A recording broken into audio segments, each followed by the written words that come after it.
خیرکم من تعلم القرآن وعلمہ، تم میں بہترین شخص وہ ہے جو قرآن سیکھے اور سکھائے۔ اعوذ باللہ من الشیطان الرجیم، بسم اللہ الرحمن الرحیم۔ رکو نمبر 10 جو کہ آیت نمبر 83 سے 86 پر مشتمل ہے۔ اس رکو میں یہودیوں سے لیے گئے کچھ عہد کا ذکر ہے کہ اللہ پاک فرماتے ہیں یہودیوں سے ہم نے عہد لیا کہ وہ شرک نہیں کریں گے، ماں باپ کا احترام کریں گے، قرابت والے رشتے یعنی یتیموں مسکینوں سے احسان کریں گے اور لوگوں سے اچھی بات کہیں گے، نماز اور زکوٰۃ ادا کریں گے، فساد برپا نہیں کریں گے، اپنوں کا خون نہیں کریں گے اور اپنی بستیوں سے اپنوں کو نہیں نکالیں گے، مگر کیا افسوس وہ اپنی ہر بات سے اپنے عہد سے پھر چکے تھے۔ توریت کے کچھ احکامات پر عمل کرتے ہوئے کچھ کو چھوڑ دیتے تھے۔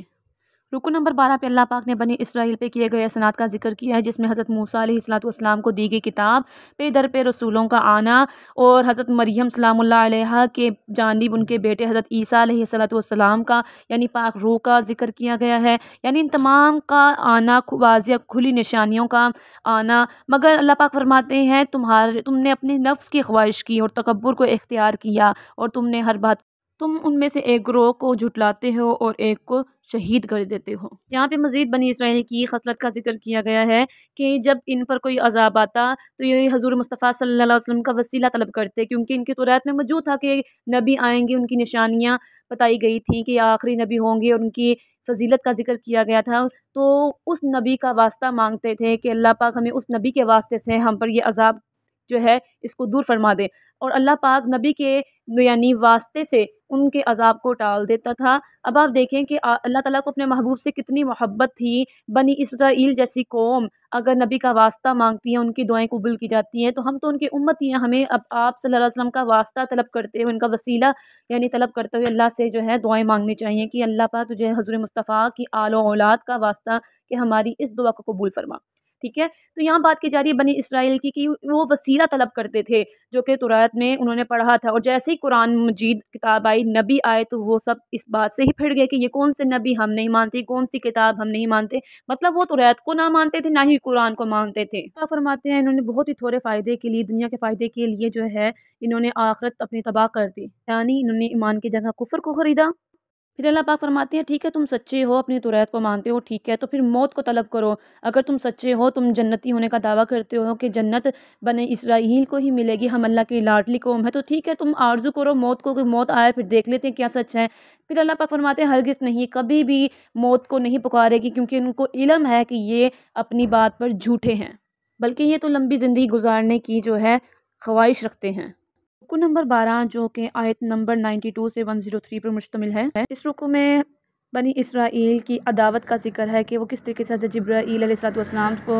اپنا دشمن مانتے ہیں، کہ ایک مرتبہ انہوں نے یہودیوں نے حضور پاک صلی اللہ علیہ وسلم سے پوچھا کہ آپ کے پاس کون سا فرشتہ آتا ہے، تو حضور پاک صلی اللہ علیہ وسلم نے فرمایا کہ جبرائیل علیہ السلام، تو انہوں نے کہا کہ یہ تو ہمارا دشمن ہے جس نے ہم پر عذاب نازل کیا، زمین میں دھنسایا، تو اللہ پاک فرماتے ہیں کہ تمہاری اس دشمنی میں جبرائیل علیہ السلام کا کوئی دخل نہیں، وہ تو اللہ کے حکم کے تابع تھے، ان کو جیسا حکم دیا، اور جو اللہ اس کے رسول اس کے فرشتوں سے اس کے نبیوں سے عداوت رکھتا ہے، اللہ کی اس بندے پر لعنت ہے اور وہ کافر ہے۔ اور یہ بنی اسرائیل ایسے بدبخت تھے جب ان کو ان کے عہد کے متعلق یاد دلایا جاتا کہ تم نے کیا عہد نہیں کیا تھا، جب نبی آئیں گے تم ان کی اطاعت کرو گے، تو یہ آگے سے کہتے ہیں کہ ہم نے کون سا عہد کیا تھا، ہم سے تو کوئی عہد کسی نے کیا ہی نہیں تھا، یہ عہد سے بھی مکر جاتے ہیں کہ ہم نے کوئی اللہ پاک سے کوئی عہد بھی کیا تھا۔ اس کے بعد حضرت سلیمان علیہ السلام کا ذکر ہے کہ ان کے زمانے میں بنی اسرائیل نے جادو سیکھنے کی مشغولیت کا اظہار کیا، تو آپ نے جو ہے یہ جادوؤں کی کتابوں کو اپنی کرسی کے نیچے دفن کر دیا۔ جب حضرت سلیمان علیہ السلام جو ہے دنیا سے وفات پا گئے تو شیاطین ان کتابوں کو نکلوایا،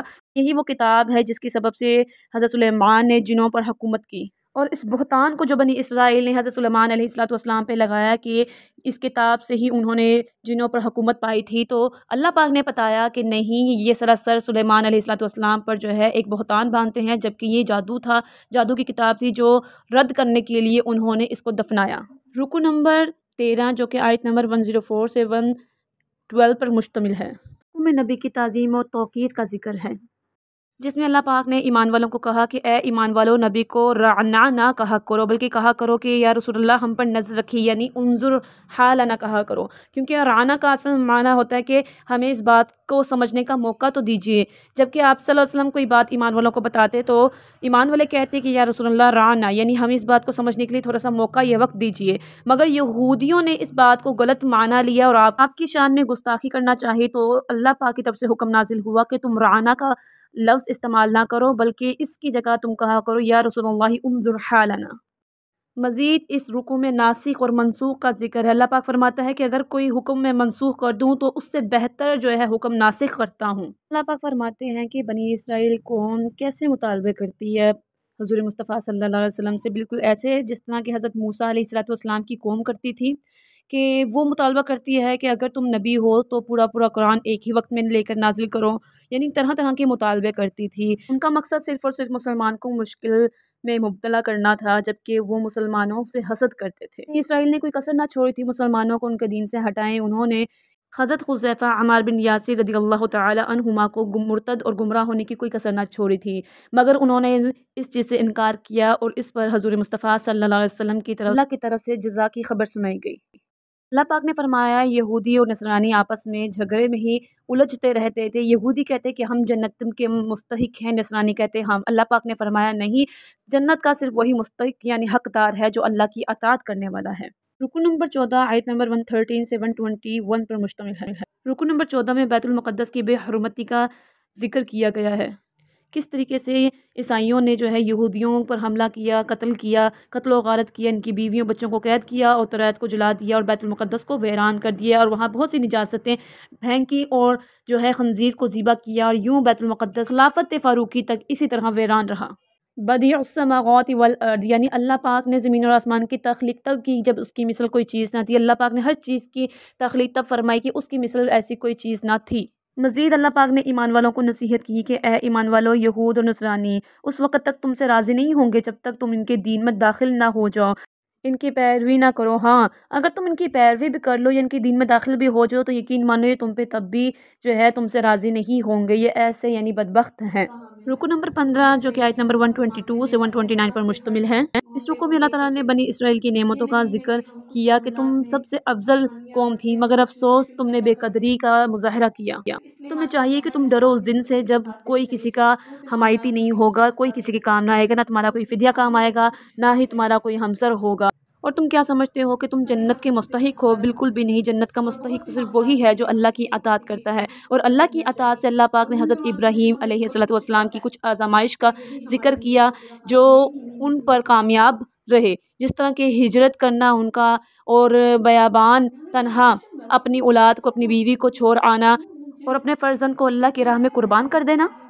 اور وہ ان تمام آزمائش میں ثابت قدم رہے۔ پھر حضرت ابراہیم علیہ السلام کی عظمت کو بیان کرتے ہوئے کہا کہ کس طریقے سے انہوں نے کعبے کی تعمیر فرمائی اور مقام ابراہیم کا ذکر کیا گیا۔ مزید حضرت ابراہیم علیہ السلام کی اس دعا کا ذکر کیا جس میں انہوں نے فرمایا کہ اے میرے رب، اس شہر کو امن والا بنا دے اور اس کے رہنے والوں کو طرح طرح کے پھلوں سے اور روزی سے نواز۔ مزید حضرت ابراہیم علیہ السلام اور حضرت اسماعیل علیہ السلام نے اللہ کی حضور دعا کی کہ حضور مصطفیٰ صلی اللہ علیہ وسلم کو ہماری نسل میں شامل فرما اور ہمیں ان کی امتی ہونے کا شرف عطا فرما۔ رکو نمبر 16 جو کہ پہلے پارے کا آخری رکو ہے، جو کہ آیت نمبر 130 سے 140 پر مشتمل ہے۔ رکو نمبر 16 میں یہودی علماء حضرت عبداللہ بن سلام جو کہ اسلام لے کر آئے تھے، اسلام لانے کے بعد انہوں نے اپنے بھتیجوں کو اسلام کی دعوت دی اور توریت میں موجود حضور مصطفیٰ کی معرفت کا علم دیا کہ کیا تمہیں علم نہیں تھا کہ حضور مصطفیٰ کے آنے کی خبر کا توریت میں بھی ذکر ہے، تو تم کیوں نہیں ایمان لاتے؟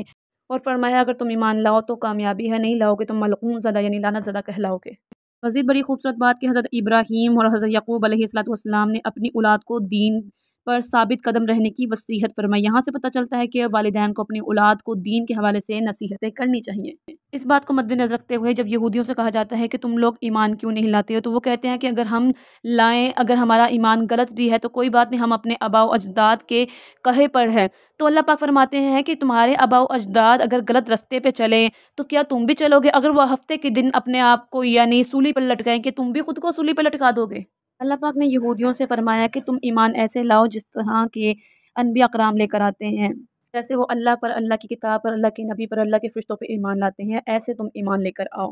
پھر یہودی اپنی بات کو سچا ثابت کرنے کے لیے کیسے کیسے دلائل پیش کرتی کہ ہم تو اللہ کی پہلی قوم تھی، لاڈلی قوم تھی، اگر اللہ پاک نے کوئی نبی بھیجنا ہوتا تو ہماری قوم میں سے بھیجتی۔